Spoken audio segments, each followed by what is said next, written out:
И нужно готовить силу имана, силу веры и упования на Аллах Субхану ва Тааля. Ты, который погнался за мирскими благами. Ты, который оставил поминание Аллаха Субхану ва Тааля.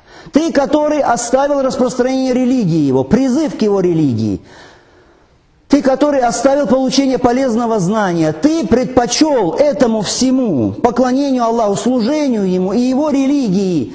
Ты предпочел этому мирскую жизнь. Услады этой мирской жизни. Ты поставил выше достижение успеха в этой жизни, чем вечную жизнь. Чего ждешь ты?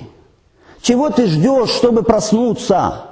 Чтобы выйти из этой беспечности, что надо тебе? Ты ждешь кары от Аллаха Субхану ва Тааля, который отрезвит тебя? Тогда жди.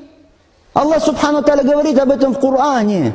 Он говорит, если отцы ваши, дети ваши, братья ваши, жены ваши, имущество ваше, которое вы приобретаете, торговля, то есть бизнес, застой, в котором вы боитесь, дома, которыми вы довольны, если это любимее для вас, чем Аллах и Его посланник, чем усердие на пути Аллаха Субхану ва Тааля, тогда ждите. Тогда ждите, пока не придет повеление от Аллаха. Что за повеление? Кара. Кара от Аллаха Субхану ва Тааля. Наказание. Не думай, что ты вот так вот останешься с верой. Нет, Аллах Субхану ва Тааля лишает человека, который отвращается от его религии, лишает его прямого руководства. Ты все дальше и дальше будешь погружаться и уходить в неверие.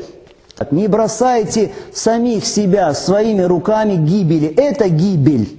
Это гибель для тебя, если ты погрязнешь в мирских заботах, забудешь религию Аллаха, поклонение Ему, служение Ему, распространение Его религии, призыв к Его религии, изучение полезного знания. На тебе, на твоих плечах ответственность. Это твой джихад. Ты лично несешь за эту ответственность. Эта религия одержит победу. И без тебя одержит. Но ты будешь заменен другими людьми. Как сказал Всевышний Аллах, «Ваин татавалляу ястабдиль кауман гайракум, сумма ля якуну амсалякум». А если вы отвратитесь, отвернетесь, то Аллах заменит вас другими людьми, которые не будут подобными вам.